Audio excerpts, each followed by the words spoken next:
UP में पिछले 24 घंटे में 7 एनकाउंटर हुए, लेकिन एक एनकाउंटर की बात इस वक्त पूरे देश में हो रही है और वो एनकाउंटर है लॉरेंस बिश्नोई के शार्प शूटर का, नवीन कसाना का एनकाउंटर। कसाना के पास सबसे हाईटेक पिस्टल थी। निशाना इतना सटीक था कि एनकाउंटर में 2 पुलिस वालों की बुलेट प्रूफ जैकेट में भी छेद हो गया। पुलिस वाले घायल हो गए। अगर नवीन कसाना बच जाता तो एक बड़ी वारदात को अंजाम दे देता।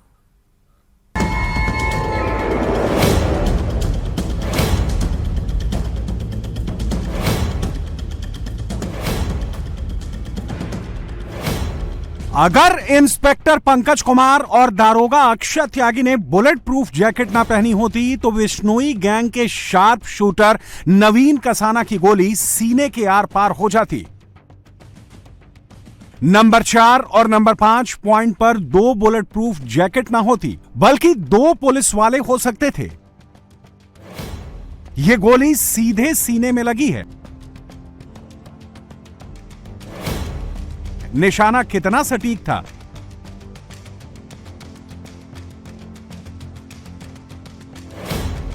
गोली सीधे बुलेट प्रूफ जैकेट के बीचों बीच लगी है।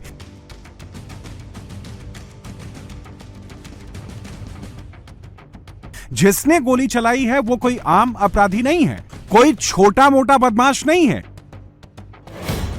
यह लॉरेंस बिश्नोई का शार्प शूटर था, नवीन कसाना।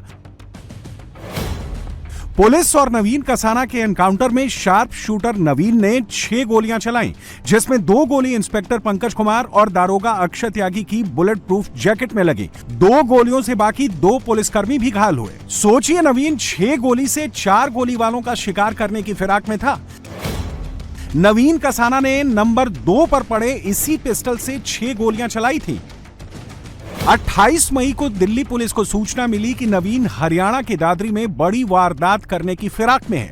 इस पर दिल्ली स्पेशल सेल के इंस्पेक्टर ने एसटीएफ नोएडा की मदद ली। पुलिस टीम ने दादरी और आसपास के इलाकों में सर्च अभियान चलाया। शाम होते होते सूचना मिली कि नवीन नंबर 1 पर पड़ी इसी बाइक से अपने साथी के साथ हापुड़ जा रहा है। इस पर पुलिस टीम ने हापुड़ की ओर घेराबंदी की।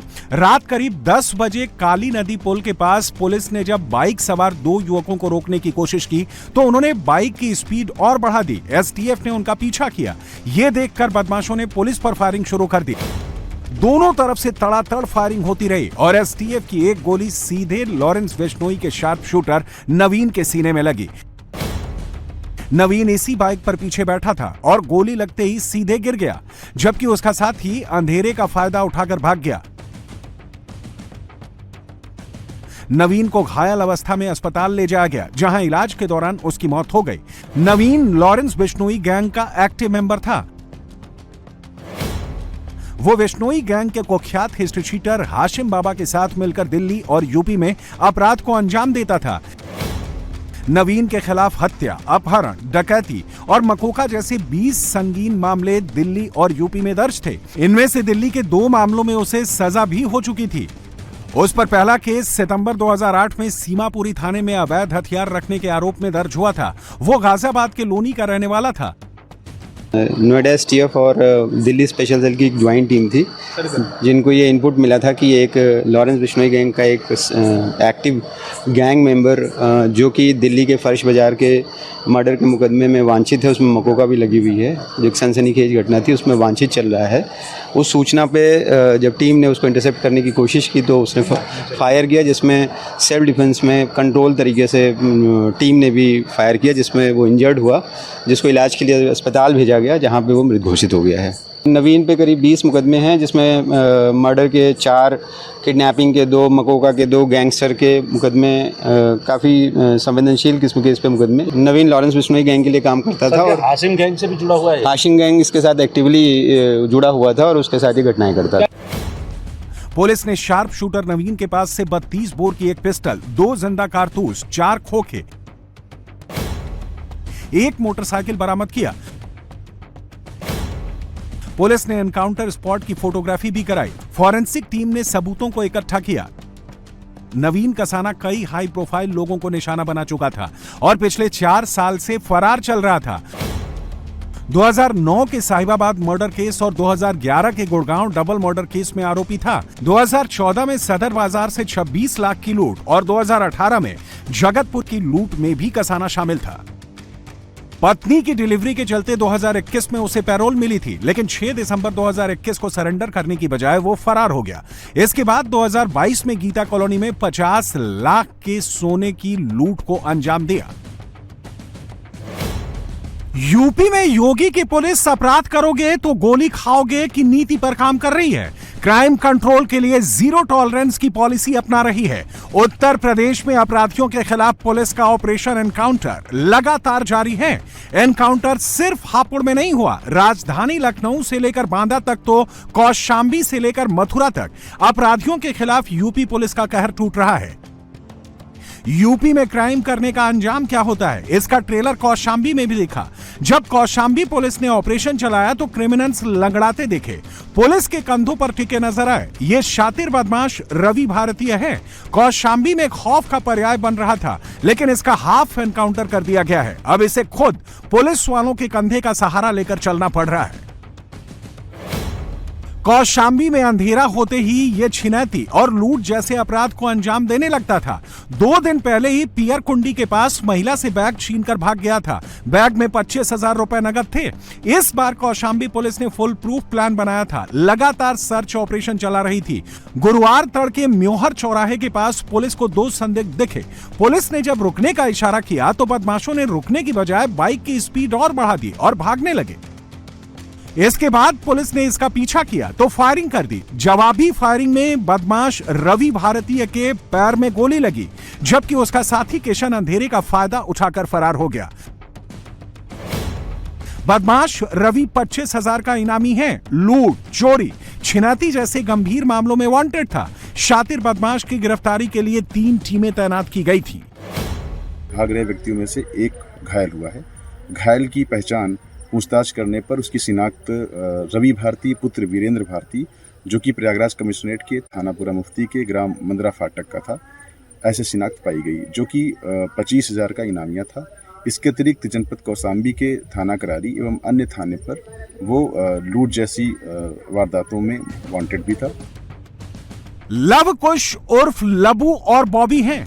दोनों मथुरा के शातिर बदमाश हैं। बुधवार की रात लूट की वारदात को अंजाम देने की योजना बना रहे थे, लेकिन मथुरा पुलिस ने इनका हाफ एनकाउंटर कर दिया। अब दोनों अपने पैरों पर खड़े नहीं हो पा रहे हैं, दूसरे के सहारे पर चल रहे हैं। कुछ दिन पहले ही दोनों बदमाशों ने बाइक सवार को लूटा था, तमंचा दिखाकर उनका मोबाइल और पैसा छीन लिया था। इसके बाद से बदमाशों के हौसले बुलंद थे। वो एक और लूट की योजना बनाने लगे। सूचना मिलते ही पुलिस और स्वात टीम ने बदमाशों को घेर लिया। जैसे ही पुलिस ने उन्हें सरेंडर करने के लिए कहा, बदमाशों ने फायरिंग शुरू कर दी। दोनों तरफ से जमकर गोलियां चली। पुलिस की क्रॉस फायरिंग में 2 बदमाशों के पैर में गोली लग गई। लवकुश और बॉबी को घायल देख उनके साथ मौजूद रवि और किशन ने भी सरेंडर कर दिया। आज ये गोवर्धन प्रभारी निरीक्षक की टीम और स्वाट की टीम, इनके द्वारा बदमाशों को इनपुट मिला था कि ये इसी क्षेत्र में घूम रहे हैं। तो आज यहाँ पर अभी मुठभेड़ हुई है, उसमें दोनों तरफ से फायरिंग हुई है, जिसमें अभी 2 अपराधी हैं, एक लौकुश है और एक बाबी है जिसको गोली लगी है, और 2 अपराधी हैं जो रवि और किशन, वो 2 गिरफ्तार किए गए हैं। पुलिस ने बदमाशों के पास से लूटी गई बाइक, मोबाइल, नगद 1400 रुपए के अलावा 2 तमंचा, 4 कारतूस बरामद किया है। मुठभेड़ में घायल बदमाश लवकुश के खिलाफ मथुरा में 9 आपराधिक केस दर्ज हैं।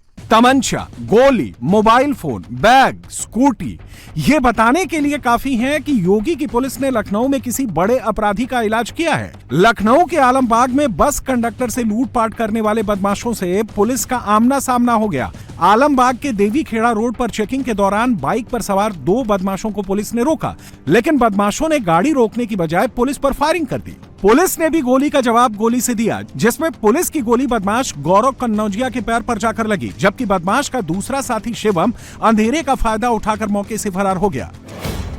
गौरव कन्नौजिया ने पिछले हफ्ते अपने 3 साथियों के साथ मिलकर आलमबाग बस अड्डे पर कंडक्टर का बैग लूट लिया था। बैग में 15,800 रुपए नगद के साथ ई टिकट मशीन भी थी। इसके बाद से ही पुलिस आरोपियों की तलाश कर रही थी। मन में जब आलमबाग की टीम गौरव और शुभम की गिरफ्तारी करने का प्रयास कर रही थी, तभी बीती रात इन दोनों के साथ में पुलिस की मुठभेड़ हुई, जिसमें जवाबी फायरिंग में गौरव के पैर में गोली लगी है और गौरव को गिरफ्तार किया गया है। शुभम मौके से भागने में से आई। गौरव के ऊपर पूर्व में भी एक अभियोग पंजीकृत किया गया था। गौरव के कब्जे से एक अदद अवैध तमंचा और लूट में प्रयुक्त स्कूटी बरामद हुई है और कुछ पैसे। रात के अंधेरे में पुलिस जिसे गोद में उठाकर ला रही है, ये शातिर गौ तस्कर है। इसका नाम फैजान है। फैजान उत्तर प्रदेश और मध्य प्रदेश में गोवध और गौ तस्करी का काम करता था। पुलिस इसे कई साल से तलाश रही है। ये मध्य प्रदेश के सतना का रहने वाला है और यूपी में गौ तस्करी को अंजाम देने आया था, लेकिन पहले से ताक में बैठी पुलिस से फैजान का आमना सामना हो गया। फैजान ने भागने की कोशिश की, पुलिस टीम पर फायरिंग करने लगा। जवाबी एक्शन में गोली इसके पैर में लगी और ये लंगड़ा हो गया। बदमाश, गौ तस्कर, माफियाओं को यूपी पुलिस का क्लियर मैसेज है, यूपी में क्राइम करोगे तो बाबा की पुलिस छोड़ेगी नहीं।